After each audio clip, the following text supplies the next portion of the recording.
Aujourd'hui, je m'entretiens avec Yves Deschambault. Yves va nous parler de ses différentes missions, mais également la façon dont il voit la vie. Bonjour Yves.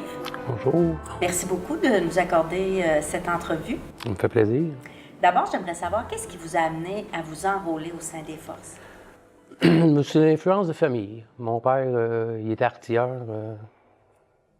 Puis c'est ça, entremise de la famille. Mon grand-père aussi, il était, je crois qu'il était mécanicien durant la Deuxième Guerre mondiale, mais il n'a pas été de l'autre côté. Puis c'est ça, entendre toujours parler de mon père et ainsi de suite, ça m'a donné l'influence. Ensuite, après que j'ai fini le secondaire, je voulais m'orienter dans quelque chose, puis on pourrait quasiment dire vivre un peu de l'aventure. Donc c'est ça qui m'a emporté à choisir le métier. Quel âge, à ce moment-là? J'avais 18 ans. Okay. Ouais. Parce qu'aujourd'hui, vous êtes quand même là, relativement jeune retraité des Forces armées. Oui, je suis retraité depuis depuis 2010, je suis retraité. Donc ça fait 7 ans que je vis dans la vie civile, qu'on peut dire. Parlez-moi de votre première mission. Comment on se prépare à partir en mission quand, dans le fond, on ne connaît pas le déroulement? Comment on se prépare au plan familial, au plan social, parce qu'on va quitter nos amis?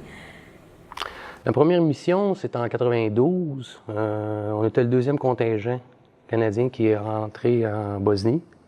J'étais avec le 2RCR, donc c'est le CANBAT 2 qu'on l'appelait, le bataillon canadien. La préparation, là, de mon niveau, là, il n'y en avait pas beaucoup. Ça a été, on pourrait quasiment dire, ça a été vite. On est garoché. Il m'a envoyé avec la compagnie L à Gagetown, au Nouveau-Brunswick. Puis tout ce que j'ai fait, moi, durant ma préparation, c'est on a rempli les conteneurs d'approvisionnement en conséquence de se rendre à la mission. Donc, je peux vous dire que la première mission, c'était vraiment on y va. Il n'y a pas de préparation. Là, les fantassins en tant que tels, et ainsi de suite, eux autres, il y avait leur petite préparation. Mais par contre, nous autres, on est comme support. On a été empruntés à l'unité de soutien. Donc, c'était plus aider en arrière-scène, qu'on peut dire. Là. Et comment on se prépare avec notre conjointe? Est-ce que vous aviez des enfants? Oui, bien, vu que je crois que j'avais 19-20 ans, j'avais une blonde à l'époque. C'était quasiment un choc quand j'ai annoncé que je partais en mission. On venait juste de se connaître à peine. La préparation, je peux pas vous dire qu'il y avait une grosse préparation. Honnêtement, là, c'était vraiment, c'était vite, puis il fallait qu'on roule. Donc, aussitôt que j'ai annoncé ça, ça a pris quelques semaines. J'étais déjà décollé pour le Nouveau-Brunswick. On a passé quasiment tout le temps au Nouveau-Brunswick. Je suis revenu, fait mon congé, puis je suis parti en Bosnie. Ouais. C'était quoi la situation en Bosnie à l'époque, en 92? En tout cas, il y a eu toujours des oui-dire à travers des branches, je veux dire, pardon. La mission en tant que telle, c'était juste aide humanitaire. Il y avait déjà un contingent canadien qui était là. Puis nous, on était le deuxième contingent. Mais quand on est arrivé, tout l'équipement n'était pas encore rendu en Bosnie. On vivait quasiment sur le dos de l'autre unité. Par la suite, on est rentré à Visoko, Kiseliak, dans ce coin-là. C'était une préparation. Donc, la mission, c'était vraiment une présence Nations Unies. Puis nous, on préparait quasiment le terrain pour les futurs qui arrivaient par la suite. Ouais. Et lorsque vous êtes arrivé en Bosnie, est-ce que c'était ce à quoi vous vous attendiez? Est-ce que c'était complètement différent ou... Mais on est jeunes, hein? On est comme, on cherche quasiment l'aventure instantanée. Avec qui que j'étais, on était un petit groupe, puis on était le QM de bataillon. Donc, la mission en tant que telle, nous autres, ça supportait les fantassins et ainsi de suite. La mission en tant que telle, pour moi, là, c'était vraiment plus à l'intérieur du camp. C'est l'approvisionnement, recevoir l'équipement et ainsi de suite. Là. La deuxième mission, par exemple, en 95, ça, c'était différent. Ça, je ne sais pas si... Quelle raison? On était... Parce que moi, je suis un artilleur du 5e RALC, puis c'est l'artillerie. Par contre, on a commencé à avoir l'équipement du mortier, et ainsi de suite. Donc, quand on était en 95, on était là comme présence d'une compagnie, mais on appelait ça une batterie d'infanterie. Okay. C'était une compagnie d'infanterie. Là, c'est là où on était, on surveillait les terrains, on surveillait, s'assurer que la zone, la buffer zone qu'on appelle, était respectée. Tout mouvement, les allées et venues, de tout ce qu'on pourrait voir comme les belligérants, et ainsi de suite, on rapportait. On avait des checkpoints, on avait dans les montagnes, on avait des postes d'observation. Aussi, on était sur les routes principales pour les allers-retours des véhicules. Fait que c'était un peu plus dangereux qu'en 92. Oui, en 92, c'était dangereux dans le sens que, tu sais, on se faisait constamment tester. T'sais, on roulait en véhicule, puis tout bout de champ, on recevait des coups de balle. On ne pouvait pas répliquer à cause des règles d'engagement. C'était plutôt, on était toujours sur nos watch. On était craintifs un petit peu, mais comme que je vous dis, on était jeunes, donc c'est l'aventure. Hein. En 95, la mission a changé en plein milieu de la mission. On était avec UNPRO 4. Ensuite de ça, on est allé avec l'OTAN. Donc, en plein milieu de la mission, là, c'est quasiment les Britanniques, ainsi de suite, eux autres, ils ont vraiment été à Sarajevo, faire ce qu'il y avait à faire. Puis nous, on était encore là en tant que maintien de paix, casque bleu. Par contre, la mission avait changé, puis c'est là où ça a commencé avec le I4, S4, ainsi de suite. Là. Et quand on revient d'une première mission, ou même celle de 95, est-ce que le Yves Deschambault a changé? Est-ce qu'il se rend compte qu'il a changé? Sa famille se rend compte qu'il a changé ou c'est le même jeune fringant qui est parti en mission? Ça serait peut-être la famille qui pourrait vous le dire. Moi, j'étais carriériste. Je voyais juste ma carrière. Oui, j'ai changé, ça c'est sûr et certain. Surtout que, tu sais, comme je vous dis, je pense que j'avais 20 ou 21 ans.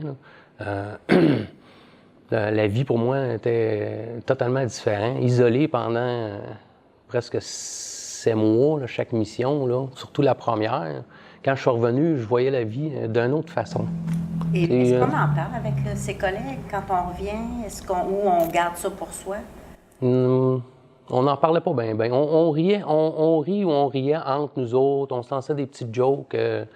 Mais je peux pas, de mémoire, là, je peux pas vous dire vraiment qu'on parlait de la mission en tant que telle. C'est plus que quand on est en mission, on parle beaucoup de nos familles, on s'ennuie, les projets qu'on va entreprendre quand on est de retour. On est quand même isolé. Tu encages quelqu'un pendant 7 mois de temps, quand il revient à la civilisation, c'est comme tout à fait, c'est quasiment le cirque, là.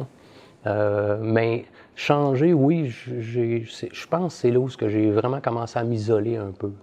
C'était comme, je gardais mes pensées à moi, là,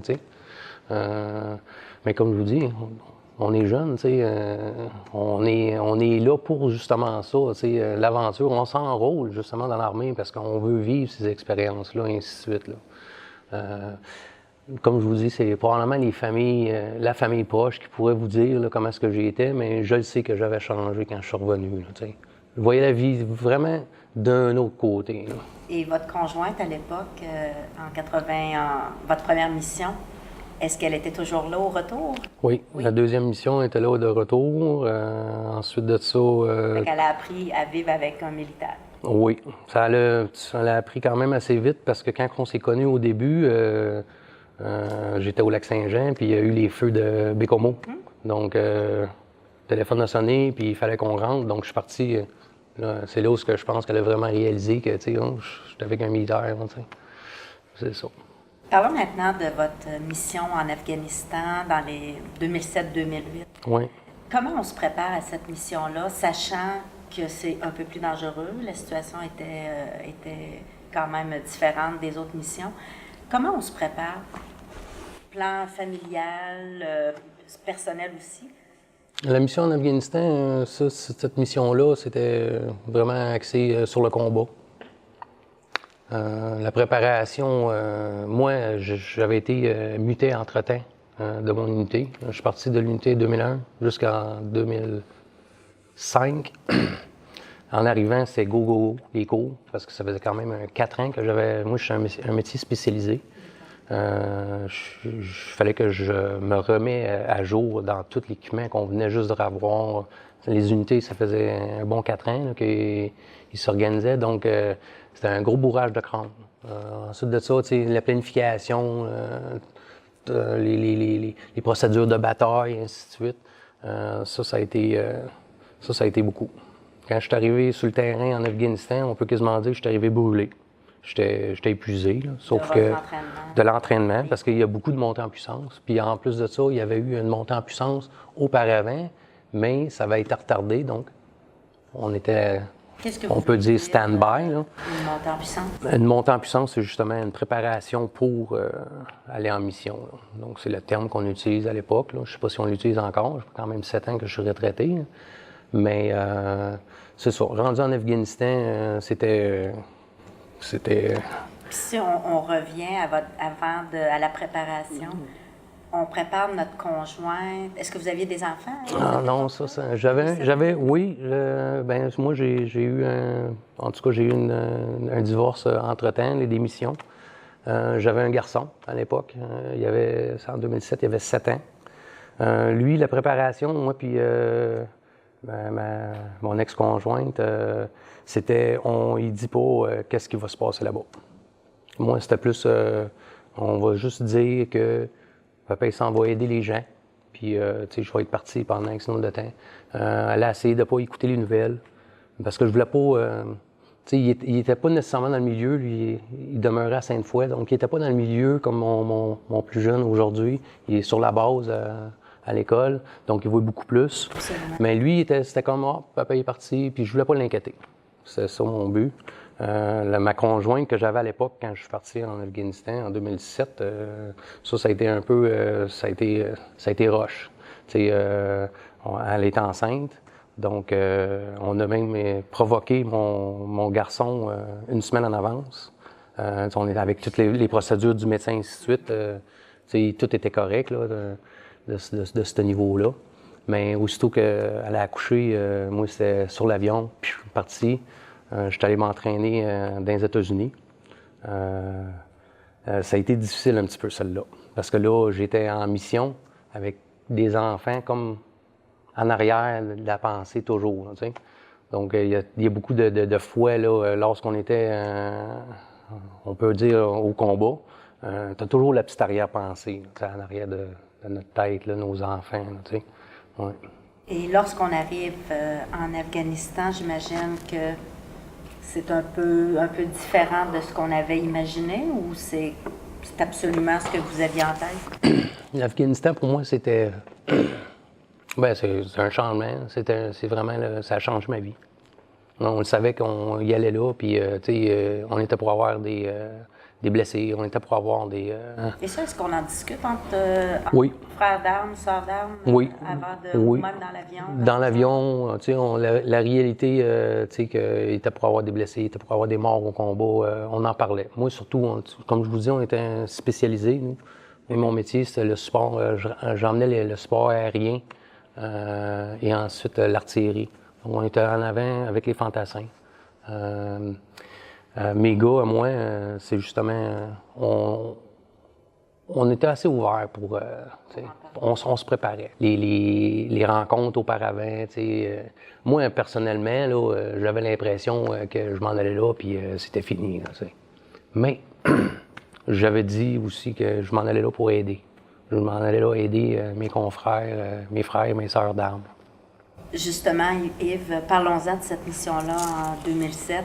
Vous avez quand même été témoin d'accidents graves. Oui. Ils disent, psychologiquement, un soldat doit être sur le terrain, je crois que c'est une 20aine de jours pour s'adapter à l'environnement.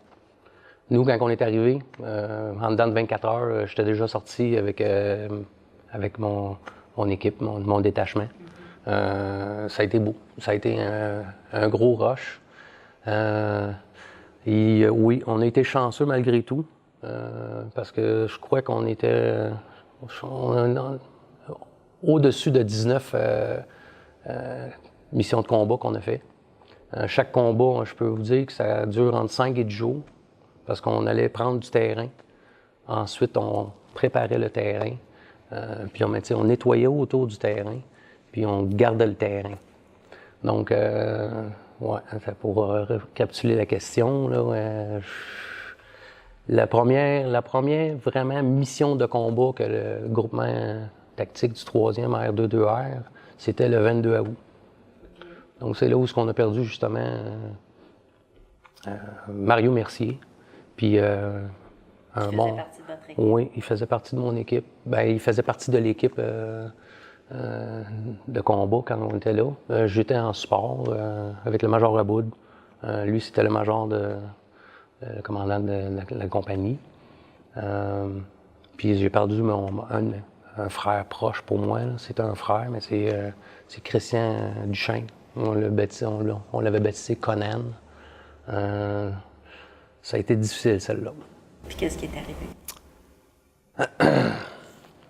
Bien, la procédure de combat, c'est toujours environ une semaine.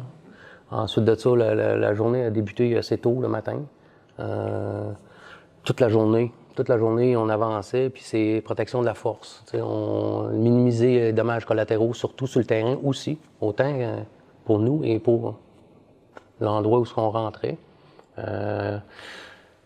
Ça a été une dure journée. On était sous contact quasiment au lever du soleil. Puis c'est vague un petit peu de mémoire, mais on avait à rentrer dans un enclos. Puis il fallait prendre un point stratégique sur le terrain. Ce point-là avait été auparavant pris par les Canadiens, sauf qu'ils ont perdu le terrain durant la mission précédente. Puis il fallait reprendre ce terrain-là parce que c'était un point stratégique, comme vous dites, sur le terrain. On le savait qu'il y avait probablement eu des IED qu'ils appellent, là, des explosifs improvisés. Puis il y a eu des petits manques de communication parce qu'on avait les tangos, qu'on les appelle les tanks, les léopards. C'était une unité anglophone. Donc, tu sais, on était anglophone, francophone. Mais là, avec tout ce qui s'est passé durant, tu sais, c'est un combat, veut pas, hein? Ça va vite. Ça va vite, oui, très vite. Ça peut durer 12 heures, mais ça paraît comme si ce serait 12 minutes. La communication a eu lieu, fallait rentrer rapidement, le coucher du soleil s'en venait, il fallait prendre cet objectif-là. En rentrant dans cet objectif-là, moi, mon but, c'est faut que j'aille dans une position haute pour observer. Mais le major de l'unité avait rentré dans mon véhicule pour rentrer, puis il a dit non, vous allez vous installer à l'intérieur du périmètre, juste ici à droite, si on ne sait pas, il n'est pas encore dégagé le terrain. Puis il y avait déjà eu un véhicule blindé qui a monté avec le véhicule d'ingénieur. Puis le troisième véhicule, c'est justement le véhicule qui est en arrière de moi. Eux, ils sont préparés pour monter, mais on les a fait arrêter. Mais c'est à ce moment-là où tout a changé. L'explosion, ça l'arrêtait là. On dirait que c'était quasiment les talibans, c'était quasiment leur... yes, on les a eus, tu sais. Ça a été... ouais. Ils ont demandé à faire un deuil... quasiment en 24 heures. Là, la mission, c'est avant tout. Hein. Donc, aussitôt que c'est arrivé, ces événements-là, les procédures, on a tout suivi quasiment à la règle d'or, qu'on peut appeler. On est allé faire la cérémonie de la rampe. Je crois que vous êtes familier avec la... On est rentré sur le camp, puis ouais, ça, c'est un événement là, que je peux vous dire là, que ça va rester imprimé assez longtemps. Là. Est-ce que c'est vous qui étiez responsable de ces gens-là? Est-ce que c'est vous qui étiez en tête? Ou... Non, il y avait... Moi, j'étais comme il appelle ça un 2IC. J'étais sergent de détachement, commandant de détachement de Golf 1-2. On les appelle, on s'est baptisé des Original, Golf 1-2. J'avais mon capitaine qui était avec moi. Lui, on était responsable de nous-mêmes. Puis, chaque équipe spécialisée avait les responsabilités, mais sous les commandements du commandant de la compagnie. Donc, et qu'est-ce qu'on se dit entre collègues quand une chose comme ça arrive, quand on revient au campement, parce que vous le disiez un petit peu plus tôt, la mission continue, là. On doit faire le deuil, puis après ça, là, on doit continuer en étant en mission. Comment on réussit à faire un deuil et qu'est-ce qu'on se dit entre collègues? Entre collègues, on essaie de s'aider mutuellement. On se montre le moral. Mais on est quand même endoctriné, on était entraîné pour vivre l'extrême. On se parle, si vous avez des crottes, si vous avez... Tu sais, le padri était là. Le padri, c'est sûr et certain, si on avait besoin justement de parler avec, il était disponible. Il n'y a rien vraiment que je peux vous dire là, qui peut faire en sorte, là, tu sais, il y avait un vide, là. Mais je parlais avec mes gars, mais j'étais quand même exigeant aussi, là, tu sais. Eux autres aussi, ils voyaient que... Mais moi, ma mission, c'était ramène tous mes petits bonhommes, là, tu sais, je les appelle mes petits bonhommes, là, à la maison. Puis essayer de les supporter le plus possible. Mais il faut continuer. Le train de vie était quand même assez élevé, comme je vous ai dit. C'était au-delà de 19 combats qu'on a fait, là. Donc, tu sais, ça bouge. Tu sais. Je pense que la semaine d'après, on était déjà en train de faire une autre mission. Fallait à tout prix prendre ce terrain-là. Ça a été une réussite, mais avec les blessures, les casualties, là. Excuse-moi la terminologie anglophone, là. Mais ouais. Ça ramène des petits souvenirs là, qu'on essaie d'oublier. Là, on les met sur notre tableau en arrière de notre tête. Là. Et pourquoi on essaie de les oublier? Ben, c'est quelque chose que, tu sais, c'est une cicatrice. Ça fait partie de notre vie, sauf que c'est quelque chose que c'est douloureux. C'est un deuil. C'est comme tu perds un membre de ta famille. Là, tu sais. Pour moi, ça a été difficile. Ça a été difficile. Mais justement, parlons du retour. Quand on revient de cette mission-là, qu'est-ce qu'il y a de changé?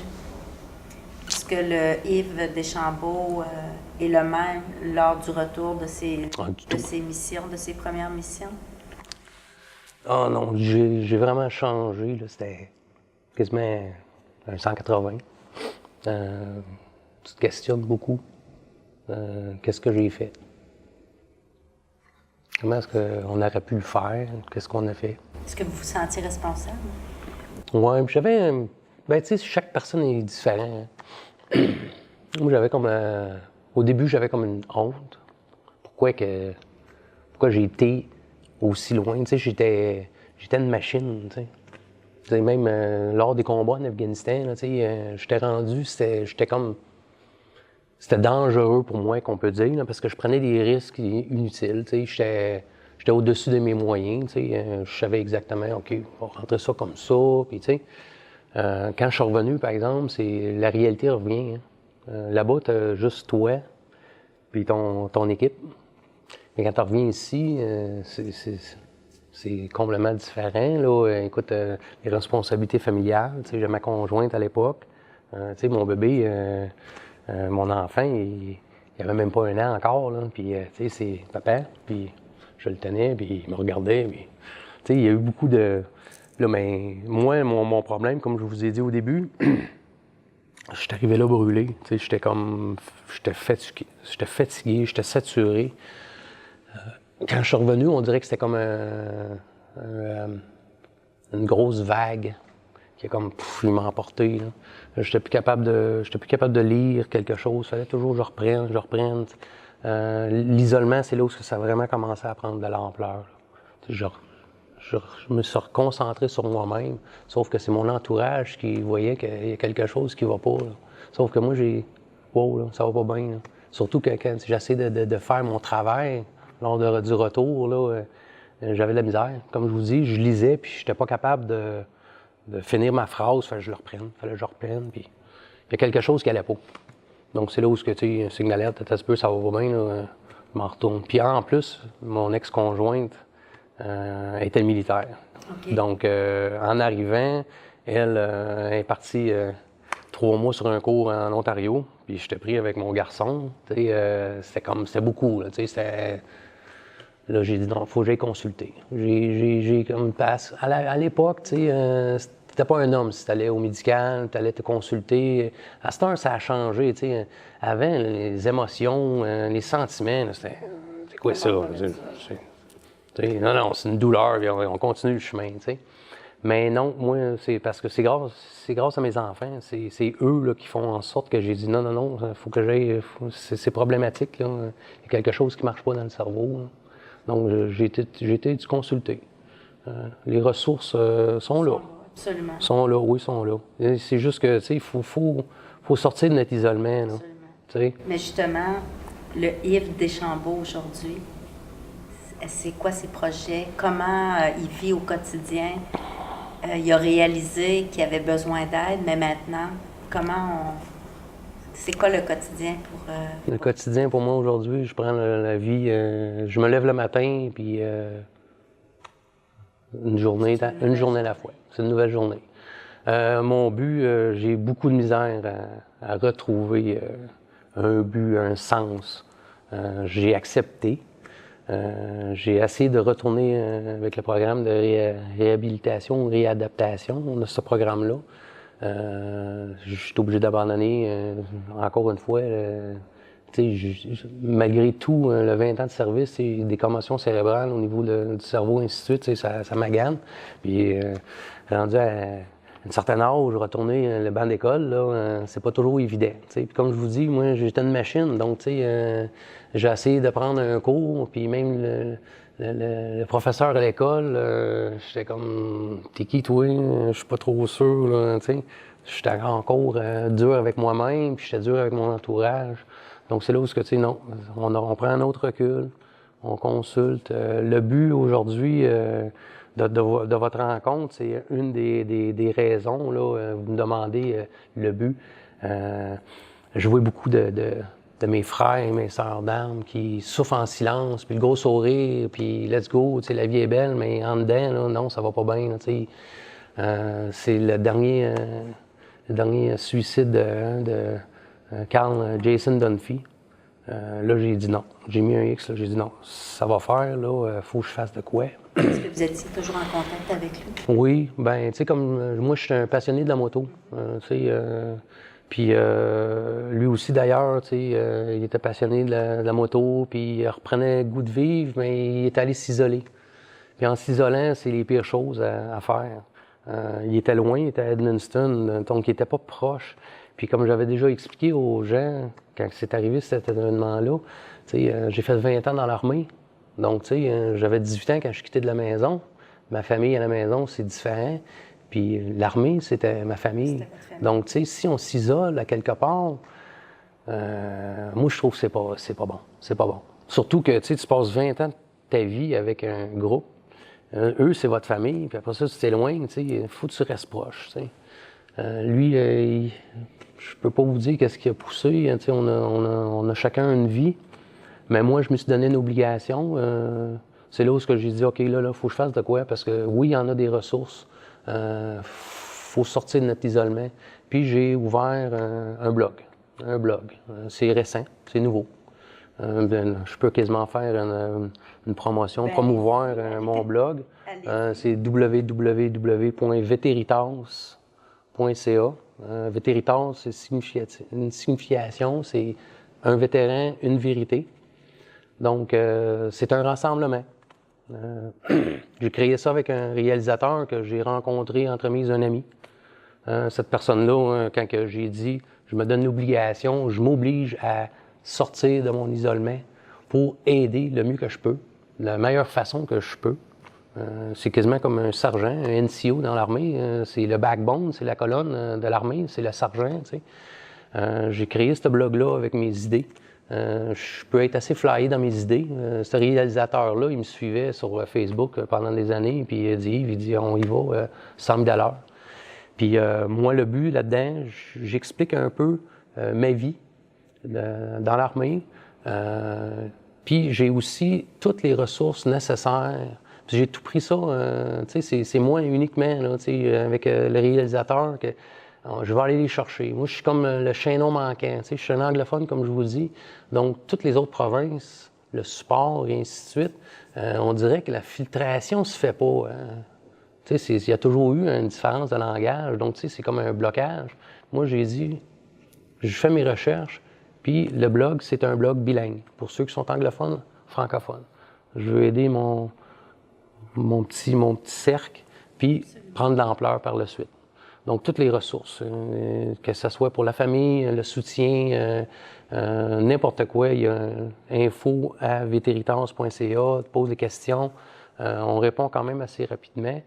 S'il y a quelque chose, j'ai toujours dit, là, d'ailleurs, quand j'ai passé à TVA avec Patrice Roy, je l'ai dit, la porte est toujours ouverte. Peu importe, là, il y a quelque chose, posez-moi les questions, je vais faire du mieux que je peux. Je ne suis pas un professionnel, c'est mes opinions à moi. Par contre, j'essaie d'aider le plus possible pour justement empêcher que ça arrive de nouveau. On ne se le cache pas, ça va sûrement arriver par la suite. Il va en avoir d'autres, mais comme je vous ai dit par avant, là, si je peux en aider juste un, Absolument. mon travail est fait. T'sais. Alors justement, si vous aviez un message à lancer aux gens qui nous écoutent, qui souffrent d'isolement, qui sont un peu comme vous étiez, là, isolés chez eux, ce serait quoi votre message? Moi, c'est de briser le silence. C'est vraiment axé sur briser le silence. C'est pas un tabou. Le suicide, là, il y a bien gros de gens. Là. Les gens, là, ils voient ça comme tabou. On n'en parle pas. Non. Faut le parler ouvertement. C'est quelque chose qui est flagrant au niveau des forces. Santé mentale, ils ont amélioré. Là. C'est vraiment... ça date pas d'hier. Je peux pas vous dire c'est qui l'écrivain qui a fait Le Seigneur des Anneaux. Là. Mais lui, ça n'était un officier de la Première Guerre mondiale dans les tranchées. Puis pour aider avec son syndrome post-traumatique, il était écrivain, il a écrit, il se perdait dans ça. Moi, tu me demandes, le message que j'ai à passer, c'est que sortez de votre isolement, là, parlez-en. Là. Puis moi, je veux vraiment que ça soit axé sur mettre au courant la population, les premiers répondants, que ce soit les ambulanciers, les policiers, les infirmières, les amis, la famille. Tout le monde peut aller voir qu'est-ce qu'il y en est. Essayer de comprendre. Même si je ne comprends pas tout à fait, si je ne suis pas un professionnel comme que je vous dis, mais quand on se parle entre nous autres, on s'aide mutuellement. Comme quand on s'aidait, quand on était justement après un combat ou avant un combat, on s'aidait. C'est ça qu'il faut faire aujourd'hui, mais c'est dans un autre contexte. Le monde qui me connaisse, vous allez voir, les images sont faites exprès. Je suis dans mon camion avec mon chien, donc de promouvoir des chiens de service. La deuxième image qui passe, c'est moi au combat.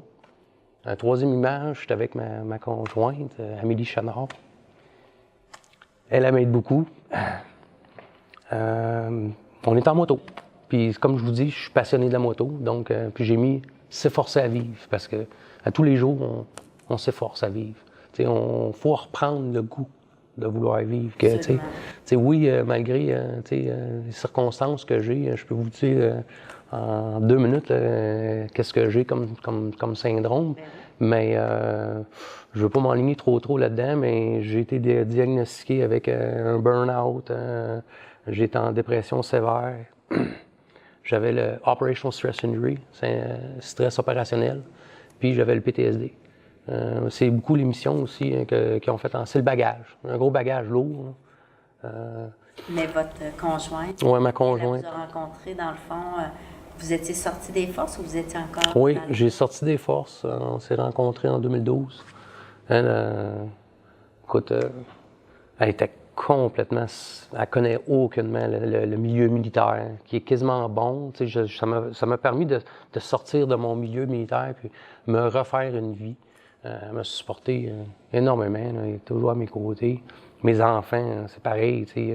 Sont très, très, très compréhensifs. Il y a des fois, on peut devenir une colère sans même s'en rendre compte. Puis mes enfants sont comme, c'est-tu correct, papa? Ils savent comment que je suis. T'sais. On est une belle petite famille. J'ai mon chien aussi. Ça comble tout. D'ailleurs, ça me fait penser, justement, la première fois que j'ai consulté, savoir qu'est-ce que j'avais, le psychiatre en tant que tel, il venait juste d'avoir un suicide à la base, puis elle me demandait, même à moi, qu'est-ce qu'on peut faire pour vous, là, t'sais.